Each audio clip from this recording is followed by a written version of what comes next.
El propósito de este live, de este video, de este mensaje que les quiero compartir, es que el Evangelio de Cristo, de nuestro Señor Jesucristo, es un evangelio de fe para buenas obras y no un evangelio de obras para tener fe. Eso no sucede. Siempre es un evangelio de fe para buenas obras de obediencia, para cumplir los mandamientos, para guardar santidad, para ayudar al prójimo. Y nunca un evangelio de obras para tener fe. Porque la fe es una convicción interna, una seguridad interna. Justificados pues por la fe, tenemos paz para con Dios. Justificados pues por la fe, tenemos paz para con Dios. Ahora aquí hay dos extremos, ¿no? Los legalistas, que yo ya estuve anteriormente exponiéndolo, y los liberales. Inclusive Pablo, el apóstol del Señor, fue de alguna u otra forma condenado, ¿no? Por decir que ahora ya en Cristo entramos al reposo de las obras. Entonces, los judíos golpearon a Pablo incluso. Ese relato está en el libro de Hechos de los Apóstoles. Pablo, que era un fariseo acérrimo, persecutor de los primeros cristianos. Entonces, siempre este es un evangelio de fe para buenas obras. Santiago 2:17, la fe sin obras es muerta. Sí, del que ya ha sido salvado, del que ya ha sido justificado por la fe. Ahí es donde el apóstol Santiago pues empieza a decir, tú muéstrame tu fe sin tus obras y yo te mostraré mis obras para demostrarte mi fe, la fe que tengo, la fe en las promesas del Señor. Haced tesoros en los cielos. Claro, si no estás en la gran comisión de exponiendo el Evangelio, eh, orando, no sé, guardando tu propia santidad, entonces tu fe es muerta en sí misma, es muerta en sí misma.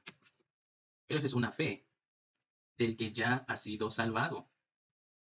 Querido amigo, querida amiga, la fe en el hombre es bien difícil. A sus mismos apóstoles, el Señor Jesús le dijo, generación incrédula y perversa, ¿hasta cuándo he de soportarlos?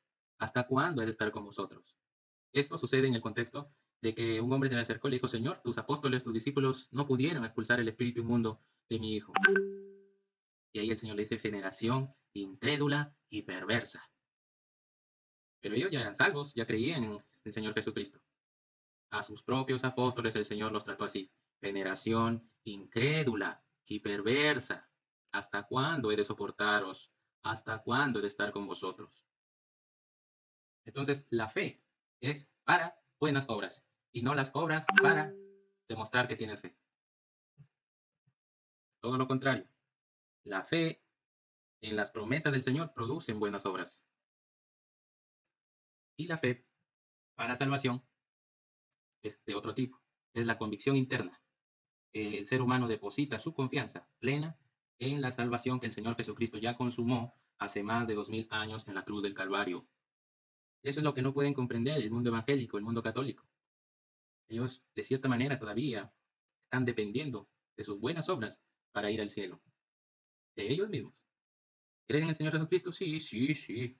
Pero si vivimos conforme a la carne, entonces nos vamos al infierno. Pero si no guardamos santidad, entonces nos vamos al infierno. Sí, pero si soy tibio, me vomitará de la boca, haciendo referencia a Apocalipsis 3:6, capítulo 3, versículo 6. Entonces, pues, no son hombres de fe. Creen nomás, ¿sí? El apóstol Santiago también dice, eh, ¿ustedes creen que Dios es uno? Pues bien hacen, los demonios también lo creen y tiemblan. Y hay una diferencia entre creer y tener fe. Justificados, pues, por la fe, tenemos paz para con Dios. No dice justificados, pues, por creer. Son dos cosas totalmente distintas. Es justificados, pues por la fe. ¿Y qué es la fe? En Hebreos capítulo 11, verso 1, nos dice que la fe es la certeza de lo que se espera y la convicción de realidades que no se ven.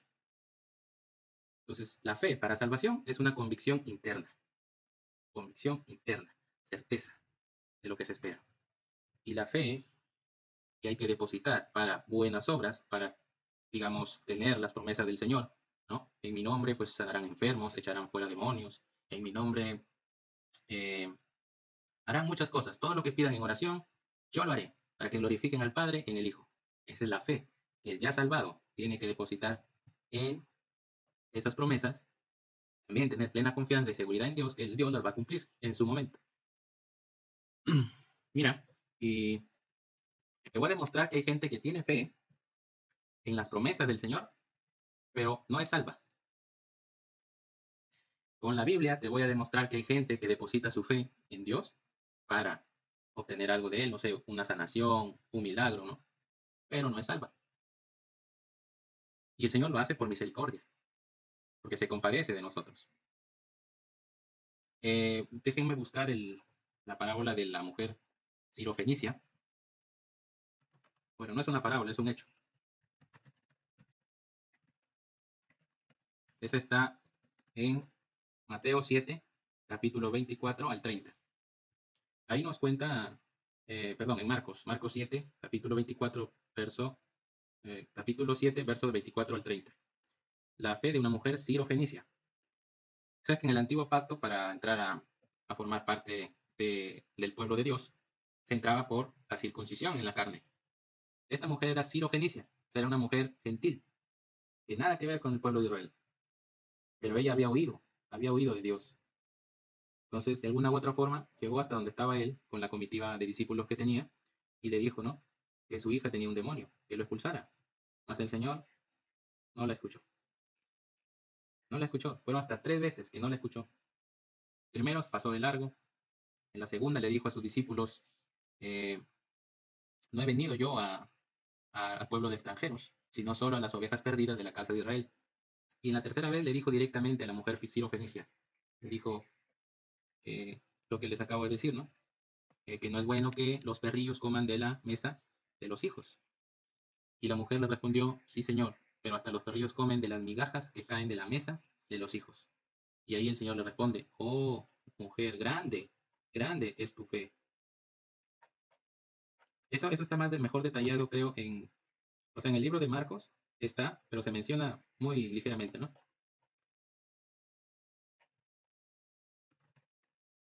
Creo que en el libro de Lucas se especifica más. No, en el libro de Mateo 15, 21 al 28. Ahí está mejor explicada esa, ese hecho, ¿no? La enseñanza. Hasta en 3 oportunidades el Señor no le hizo caso.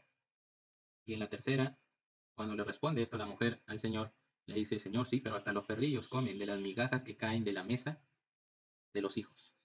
Y ahí le dice el Señor, oh mujer, grande es tu fe, grande es tu fe. Hágase, hágase como tú quieres. Y la mujer al regresar a su casa encontró que el espíritu mundo había dejado a su hija. ¿Te das cuenta? O sea, puede haber gente que deposite fe en la promesa de Dios, pero que no necesariamente es salva. La mujer era Ciro Fenicia. Antes, para entrar en el pacto con el pueblo de Israel, ser parte del pueblo de Dios, tenías que tener o ser circuncidado, ¿no? Entonces, la mujer era gentil, era extranjera. Nada que ver con el pueblo de Israel. Entonces, por eso es que yo les dije que la fe es para obras y no las obras producen fe. No, para nada. Es al revés. Y nunca en sentido de ida y vuelta, no. Fe produce obras, buenas obras, obras de santidad, guardar la ley, guardar los mandamientos, ser bueno con el prójimo, ser más fervoroso, etcétera, etcétera. Y nunca las obras para producir fe. Que la fe es una convicción interna, una certeza de lo que se espera. Y convicción en realidad es que no se ve. Ahora, esta fe para salvación a la que yo me estoy dedicando a predicar a través de los videos que hago, eh, no es una fe pues que yo quiera inventar y decir, no, no, no, ya las obras descartémosla y solo deposita fe para salvación.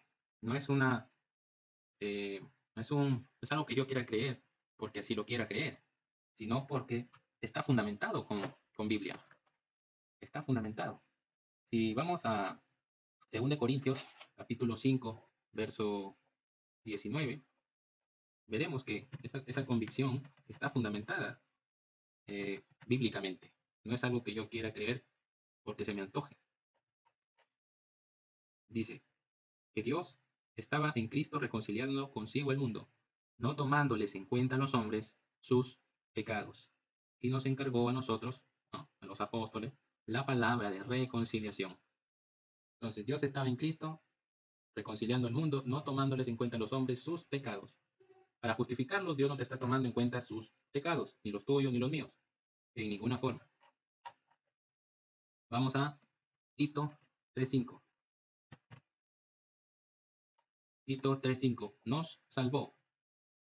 Tiempo pasado, tiempo consumado. Nos salvó, no por obras de justicia que nosotros hubiéramos hecho, sino por su misericordia, por el lavamiento de la regeneración y por la renovación en el Espíritu Santo.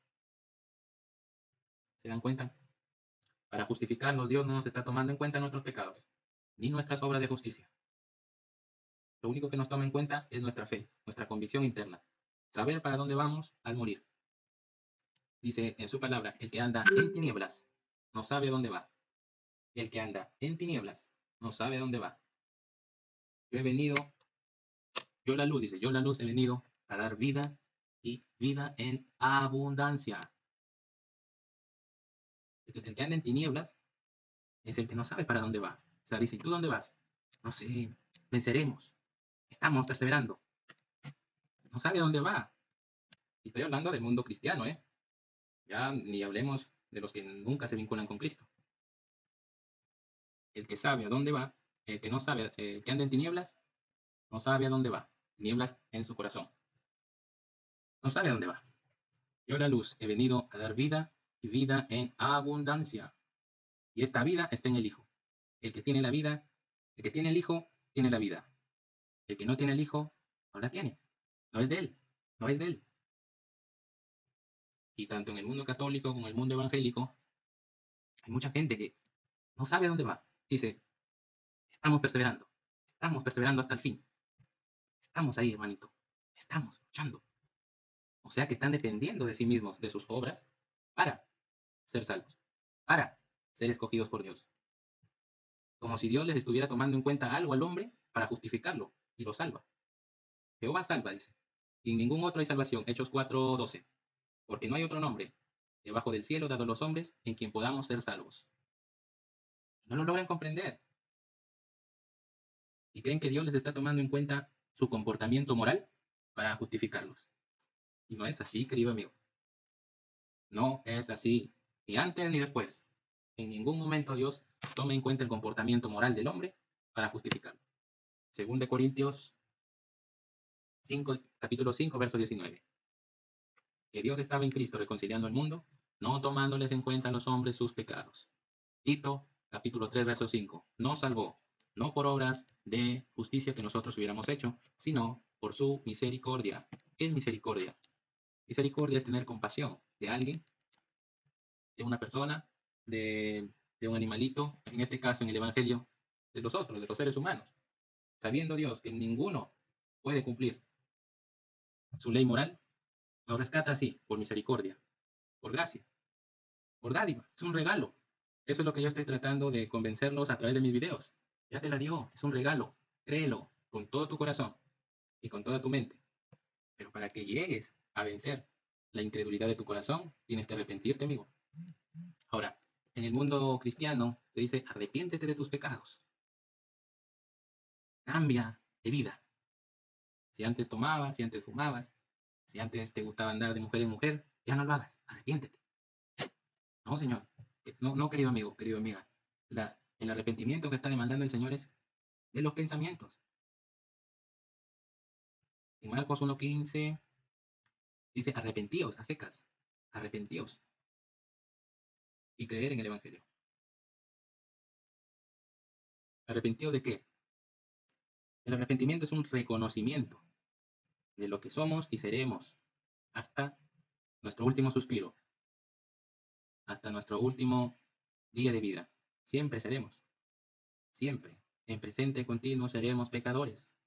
Y esto no lo quieren reconocer, principalmente en el mundo evangélico. Punto a favor para los católicos, ¿no?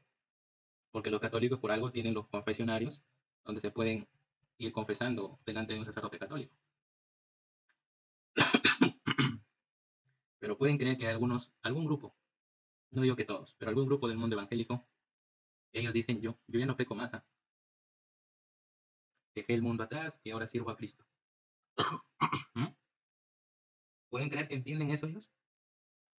que se dicen a sí mismos, olvídate, nosotros ya dejamos el pecado, ya no pecamos más, vivimos una vida en santidad. Ahí está el problema de la mala interpretación del arrepentimiento. El arrepentimiento es un reconocimiento de lo que eres y seguirás siendo en tiempo continuo hasta que te mueras. Reconocimiento de tu bajeza moral, de tu condición espiritual, que necesitas que Dios te haga nacer de nuevo espiritualmente para conocer las cosas de Él. Y judicialmente sentenciado con pena de muerte. La paga del pecado de uno solo es la muerte. No hay ninguna otra forma de que se paguen los pecados ante Dios, sino con la muerte. Y la muerte es separación, no es aniquilación, como lo postulan los adventistas, ¿no? Como este cuerpo de carne que se va a la tierra y se vuelve polvo. Eso es aniquilación. Pero la muerte que está hablando el Señor es la del alma, muerte del alma, separación eterna, por los siglos, de su presencia y de la creación, múltiples creaciones que hará en el futuro, separados totalmente de su presencia. Eso es muerte, thanatos, del griego thanatos, separación. Entonces, querido amigo, Dios no te está tomando en cuenta ni tus pecados, ni tus obras de justicia para justificarte y que ahora seas santo. Esa es la condición de santo, de apartado, apartado para Dios. No eres santo por tus méritos, eres santo por Cristo. Cuando Cristo viene a morar en ti espiritualmente, pasas a la condición de ser hijo de Dios. El pecado que vayamos cometiendo, los ya salvados, es cubierto con la sangre de Cristo. La sangre ha sido dejada para el cubrimiento de los pecados, tal como el pueblo judío, como antes lo hacían, cometían pecados, se examinaban, para eso estaba la ley, para examinarse. No robarás, no mentirás, no cometerás adulterio, no codiciarás los bienes de tu prójimo, amarás a Dios con todo tu corazón. Ahí está parte de la moral de Dios plasmada en los mandamientos. Entonces, el pueblo judío iba cometiendo pecados, pecados, y imponían las manos en un cordero, ¿no? Como demandaba la ley expiatoria, y iban cubriendo esos pecados. A ver si tienen algún comentario, una pregunta que me quieran hacer. Yo les sabré responder de acuerdo al conocimiento bíblico que he adquirido hasta el día de hoy. Entendiendo esto, querido amigo, la salvación ya está consumada. Ya no hay nada que tú hagas o dejes de hacer para ser salvo. Tú ya has sido salvado. Lo único que te toma en cuenta Dios es tu fe. Y la fe es de pocos. Lamentablemente, y cuán desesperanzador para el hombre, ¿no? La fe es de pocos. Por eso son pocos los que entran por la puerta estrecha, que es Cristo. Son pocos, porque ancha es la puerta y espacioso el camino que conducen a la perdición. Y muchos, muchos son los que entran por ella. Porque angosta la puerta y espacioso el camino que conducen a la vida eterna. Y pocos, pocos son los que la hallan. Si pocos son los que hallan a Cristo como su Salvador y Redentor, mucho más son poquísimos los que entran por Él. Porque la fe no es de todos, la fe es de pocos. Y eso es lo que hay que vencer. Y el de estar preparado para la venida del Señor es tener el Espíritu Santo morando contigo.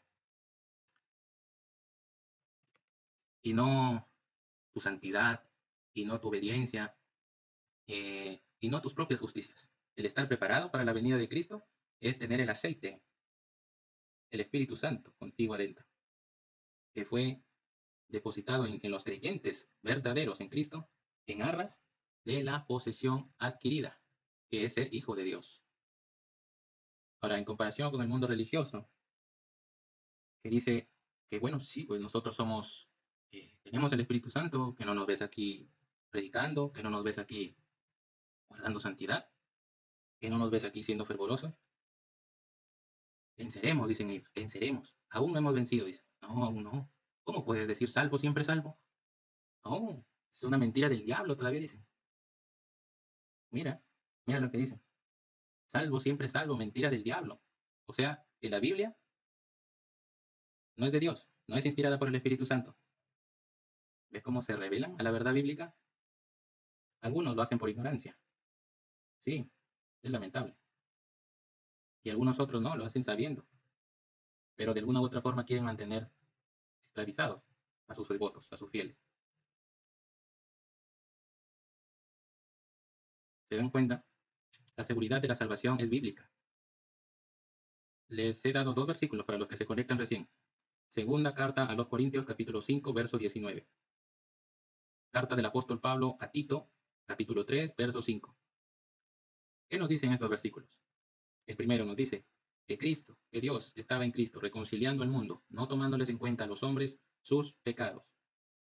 Carta del apóstol Pablo a Tito, capítulo 3, verso 5.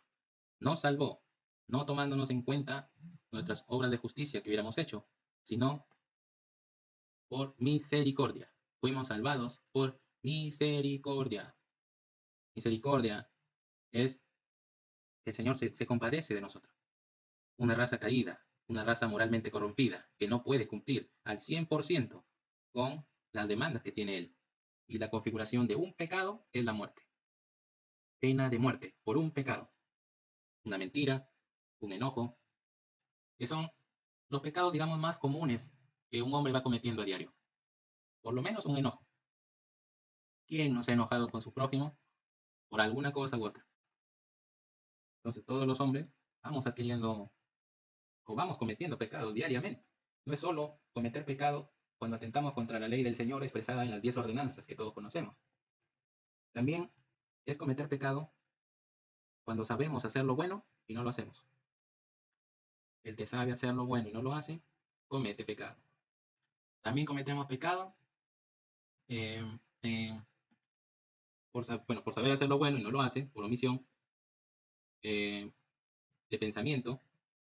Ser humano a diario, de repente, no sé, pues, en el caso de los hombres, vemos una mujer muy exuberante, ¿no? Con caderas marcadas, senos pronunciados, y hasta que la miramos, y por ahí nos surge un pensamiento de deseo, de atracción hacia ella, y ya se configuró delito penal contra Dios.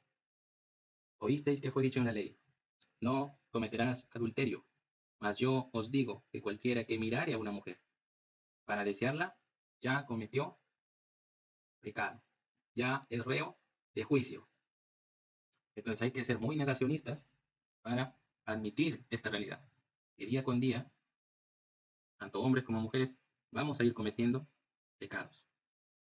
Por eso es que la salvación es eterna, es continua, porque un pecado nos condena. Uno, no 10, no 1000, no 2000, uno. Un pecado se paga con la muerte.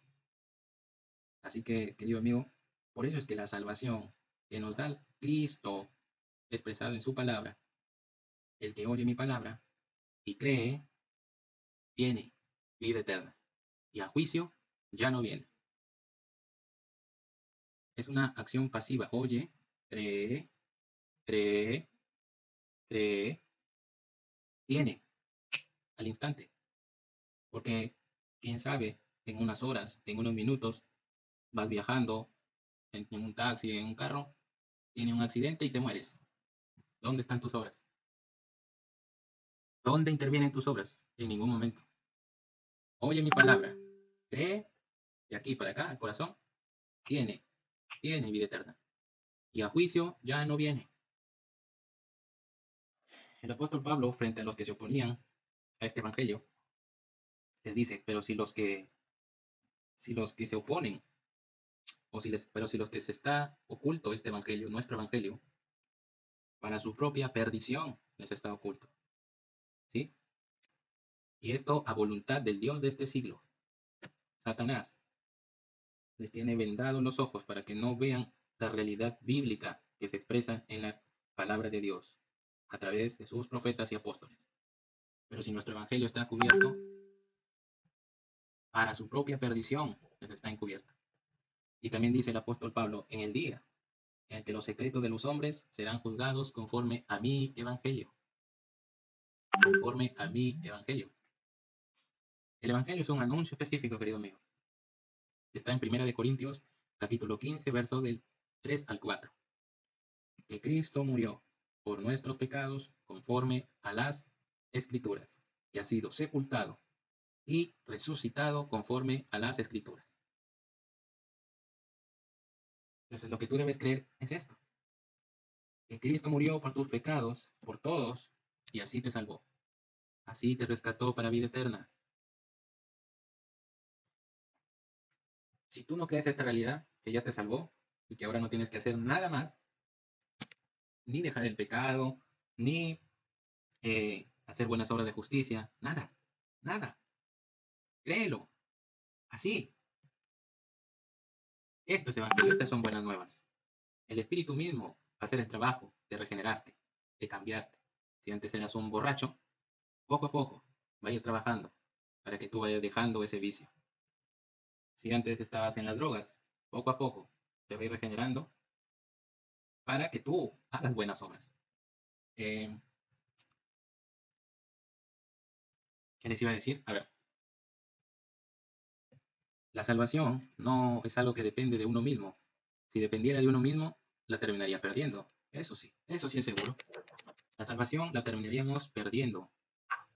Con nuestra naturaleza caída, no podemos conservar la salvación de Dios.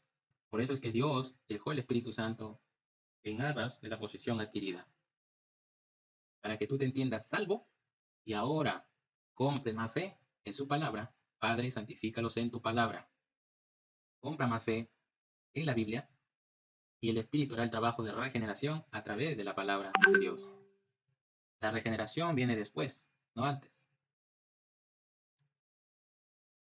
Algunos creyentes, creo que eso está en Juan 8:24, voy a revisarlo. Ahí está demostrado que unos judíos habían creído en Jesucristo. Pero ¿qué les termina diciendo? Juan 8:31 al 47.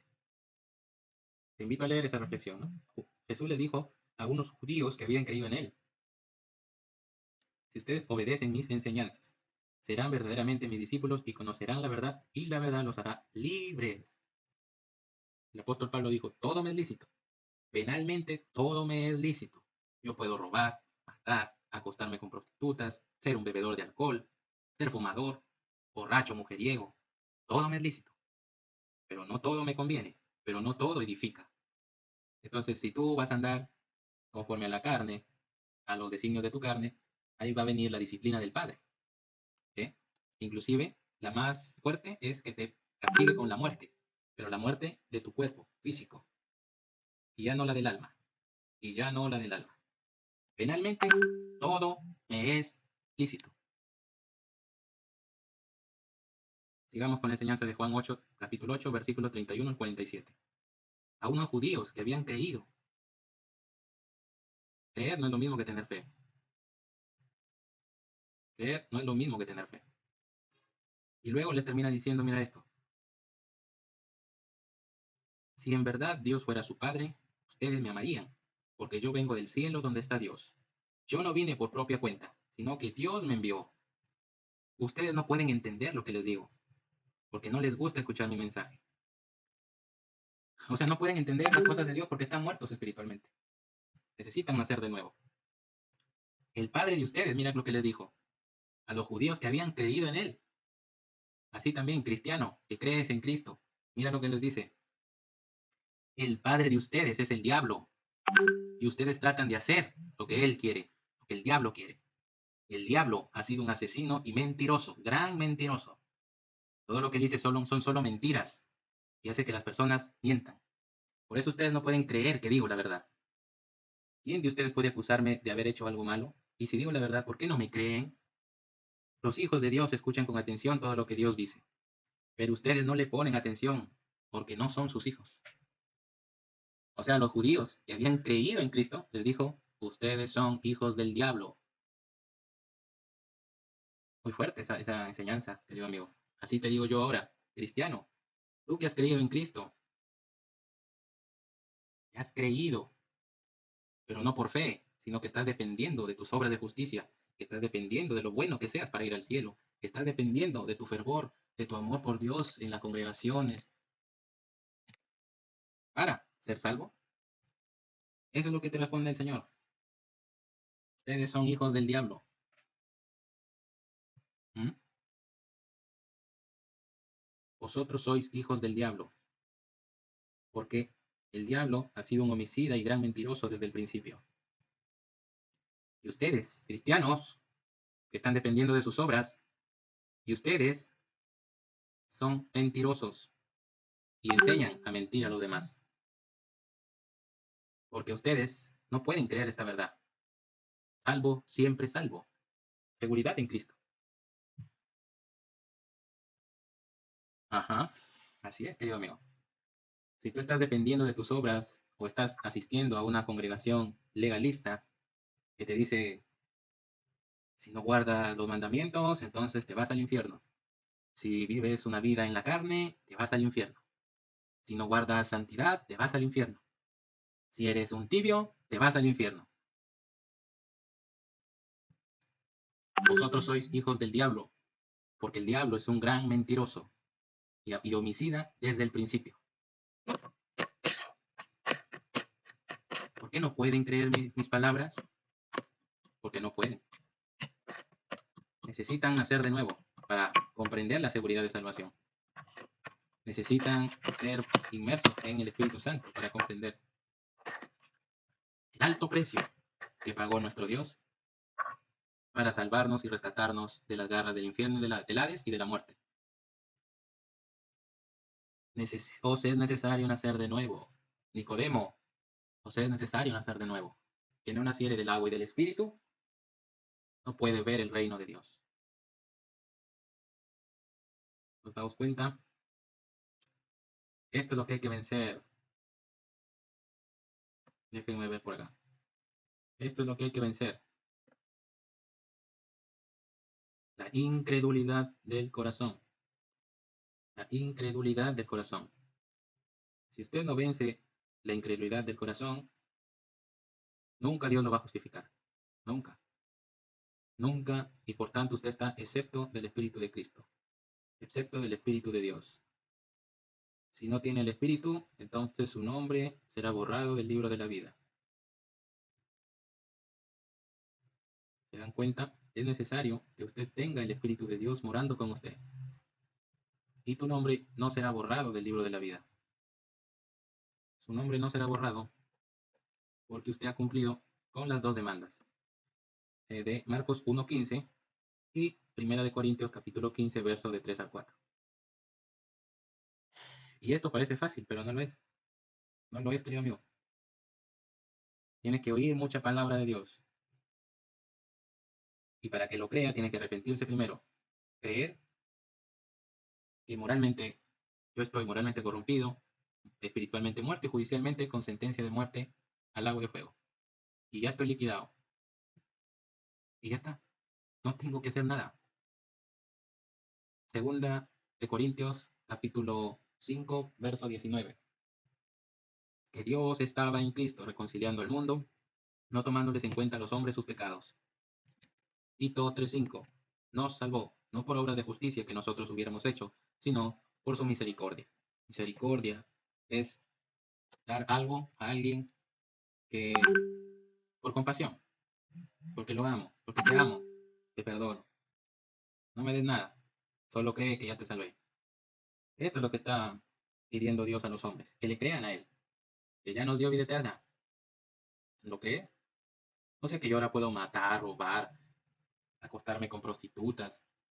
Legalmente puedes, no debes, pero puedes. Puedes, pero no debes. Las consecuencias en esta vida te van a venir por ser pecador, ¿sí? De eso no serás librado, pero tu alma sí será librada.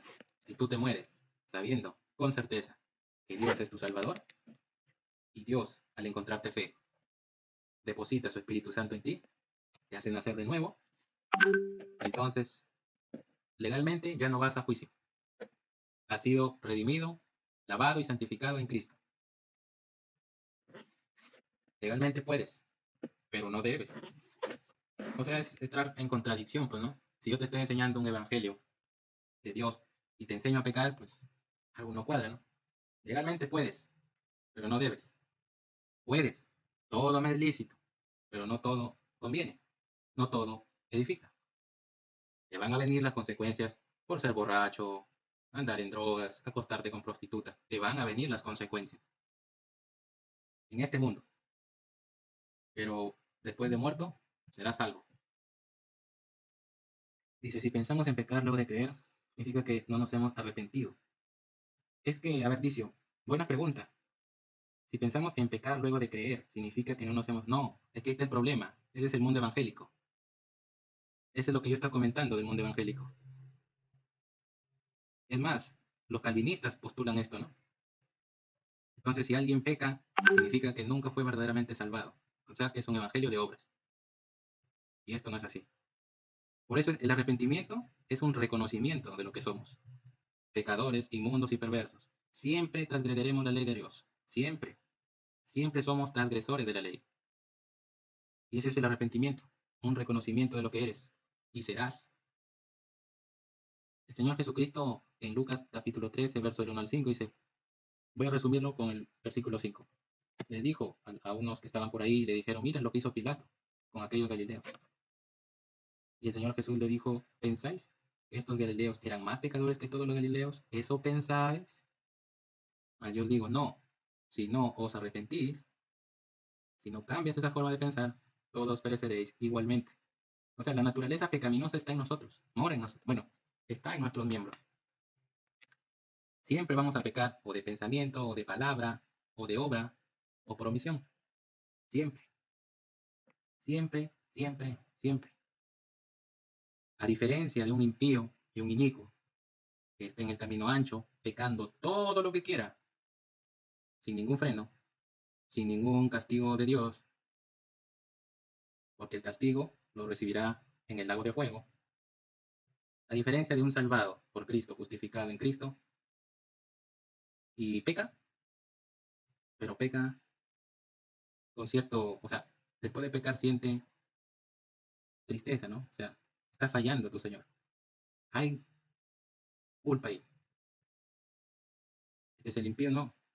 Peca todo lo que quiera, alevosamente, y practica el pecado. O sea, anhela pecar más. No le interesa, él vive sin ley. ¿Se dan cuenta? O sea, tanto las personas del camino ancho como del camino angosto seremos pecadores. La diferencia es que los del camino angosto tiene quien lo corrija. O sea, si tú te vuelves como todo te es lícito, o sea, tendrías que ser muy sinvergüenza, ¿no? Tendrías que ser muy sinvergüenza para, como todo te es lícito, ahora te metes a pecar todo lo que quieras. Ahora, la diferencia es que ahora va a haber quien te pare. Ahí va a estar la disciplina del Padre corrigiéndote. Y si no te corrige, bueno, te lleva, te quita la vida. Lee en la carta de los Corintios, me parece que había unas personas que estaban tomando la cena indignamente.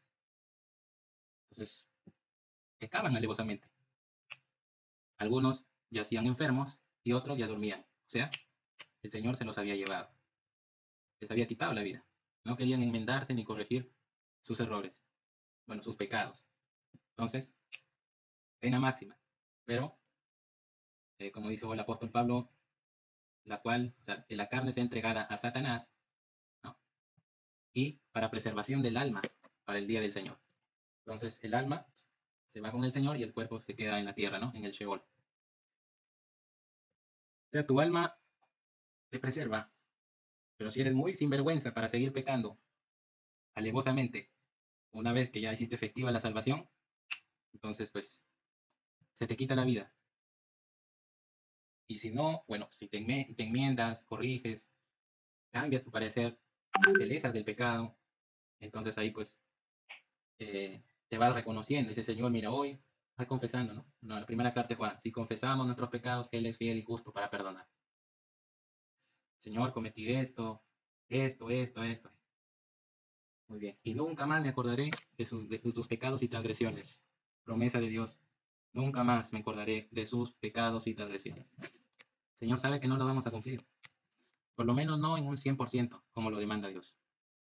Siempre puede ocurrir algo que nos haga pecar, algo exterior. O sea, puede que tú no estés buscando pecar, pero como les dije al principio, puede que, a ver, se nos aparezca una señorita, una mujer muy exuberante, muy voluptuosa, la veamos y nosotros no queriendo pecar contra Dios, la vemos y se nos se nos surge un pensamiento de atractivo sexual hacia ella.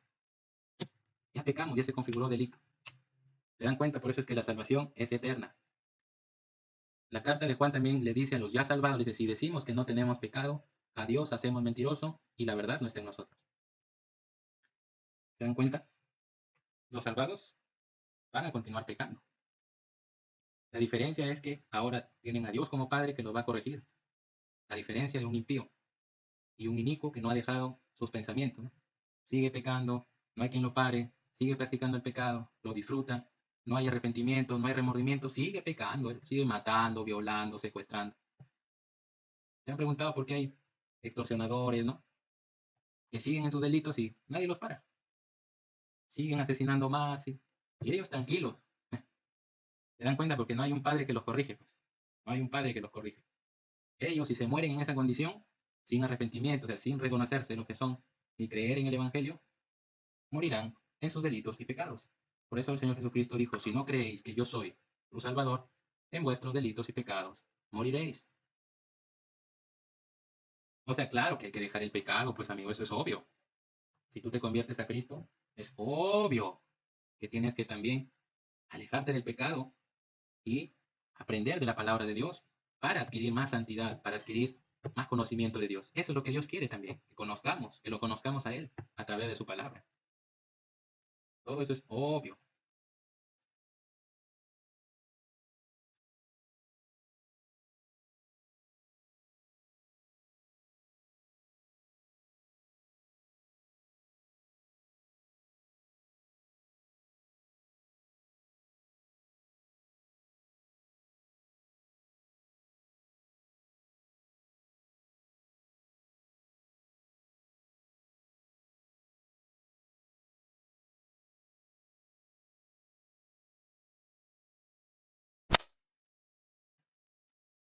Eso es obvio, querido amigo.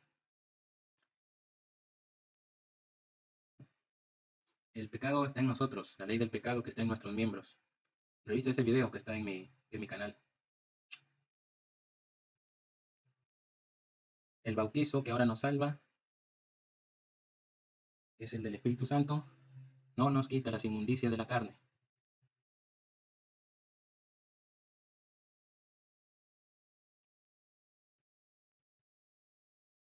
La santificación es un proceso dinámico.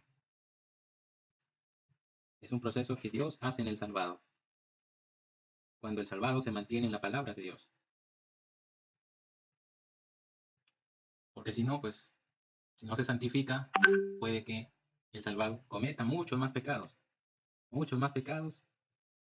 de lo que no debería cometer, ¿no?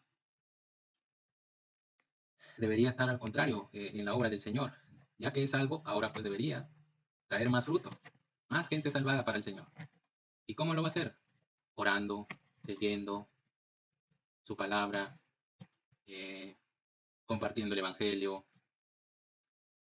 Ahora, por eso el apóstol Pablo dijo, ocupaos ahora, salvos de Dios, en vuestra salvación, con temor y temblor. ¿Por qué lo dijo? Porque el salvado ahora comparecerá en el tribunal de Cristo. Ahora, si su obra pasa por el fuego y ésta no se quema, y ésta se quemare, pues el salvado perderá muchas coronas y galardones en el cielo, pero su alma será salva. Ahí véanse el video también donde estoy hablando sobre eso. Ocupaos con vuestra salvación, de vuestra salvación con temor y temblor. O sea que tú debes vivir como si la salvación se perdiera, aunque sabes que no, pero debes vivir como tal, ¿no? Como si la salvación se perdiera. Vive como si la salvación se perdiera, aunque tú sabes que no, aunque tú sabes que todo te es lícito. El salvado sabe que todo le es lícito, pero no todo conviene, pero no todo edifica. Sabes que si te portas mal, ahora tienes a un padre que te va a corregir. Esa es la diferencia entre un pecador del camino ancho y un pecador de un camino angosto. El pecador del camino ancho no hay quien lo pare, no hay quien lo frene, no se examina a sí mismo, no se arrepiente, no cambia de parecer. Él peca nomás, con alevosía y practica el pecado, ¿no? Sabemos que los que practican el pecado son del diablo. No le pasa nunca nada. Pero el pecador del camino angosto sí tiene quien lo pare, sí tiene quien lo frene. Ahora, la diferencia que cuando un pecador del camino angosto comete pecado es que se autoexamina, reflexiona y le duele pecar. O sea, siente vergüenza. Esa es la diferencia. El pecador del camino ancho no siente vergüenza para nada. Sigue pecando nomás. No le interesa a Dios.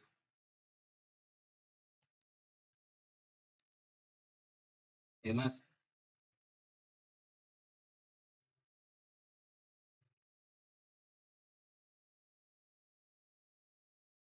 no tienen Dios. Son sus propios dioses.